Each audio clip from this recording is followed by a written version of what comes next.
ఇవాళ ఒకే ఒక్క విజ్ఞప్తి చేస్తున్నా, ఒకవేళ తప్పు జరిగితే అది శాశ్వతంగా తెలంగాణ రాష్ట్రానికి కాలరాత్రిని తెచ్చిపెడుతుంది. ఈరోజు వాళ్ళు దోసుకోవడానికి మొత్తం సిద్ధమై కూర్చున్నారు. అందుకే ఈనాడు తెలంగాణ యువకులు నడుం బిగించాలి.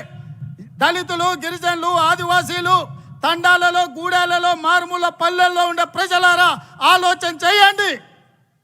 మళ్ళీ కాంగ్రెస్ రావాలి, రాహుల్ గాంధీ ప్రధానమంత్రి కావాలి. ఈ దేశం కోసం వాళ్ళ నాయనమ్మ ప్రాణాలు ఇచ్చింది, ఈ దేశం కోసం వాళ్ళ తండ్రి ప్రాణాలు ఇచ్చిండు. ఈ దేశం కోసం రాజీవ్ గాంధీ తర్వాత 35 ఏళ్ళు అధికారానికి దూరంగా సోనియా గాంధీ, రాహుల్ గాంధీ, ప్రియాంక గాంధీ గారు ఉన్నారు. కానీ ఈనాడు దేశంలో చారిత్రాత్మకమైన అవసరం ఉంది. ఈ చారిత్రాత్మకమైన అవసరమే రాహుల్ గాంధీ గారిని ప్రధానమంత్రిని చేయడం.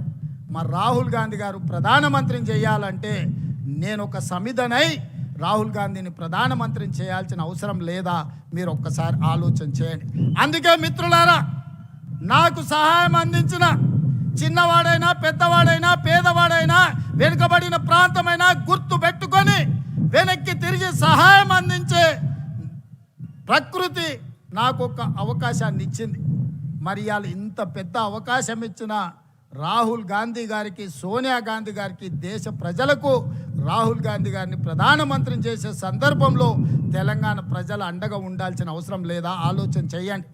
60 ఏళ్ళ తెలంగాణ ఆకాంక్ష, వందలాది మంది తెలంగాణ బిడ్డల ప్రాణ త్యాగాలు, ఆత్మ బలిదానాలు చేసుకుంటూ తెలంగాణ రాష్ట్రం కోసం అసూలు బాసిన శ్రీకాంతాచారి, ఈశాన్ రెడ్డి, కానిస్టేబుల్ కిష్టయ్యను గుర్తు తెచ్చుకోండి.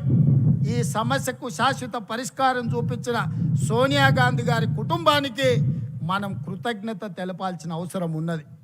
ఆ కృతజ్ఞతనే రాహుల్ గాంధీ గారిని ప్రధానమంత్రిని చేయాలి. అందుకే మిత్రులారా, 2029 ఎన్నికల్లో నాతో నడవండి. మనందరం కలిసి నడుద్దాం. ఈ దేశానికి రాహుల్ గాంధీ గారిని ప్రధానమంత్రిని చేద్దాం. మీరందరూ అండగా నిలబడాలి. మీరందరూ అండగా నిలబడతామని మాట ఇస్తున్నారా? రాహుల్ గాంధీని ప్రధానమంత్రిని చేసే బాధ్యత ఈ మిడ్జిల్ నుంచే మొదటి అడుగు పడాలి.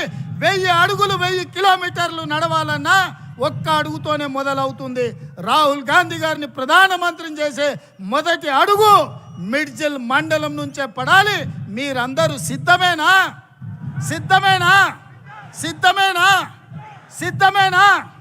వేదిక మీద ఉన్న మా సోదరులు సిద్ధమైతే అందరూ లేచి నిలబడి పిడికిలు ఎత్తండి. జై కాంగ్రెస్, జై కాంగ్రెస్, జై సోనియమ్మ, జై సోనియమ్మ. ధన్యవాదాలు మిత్రులారా.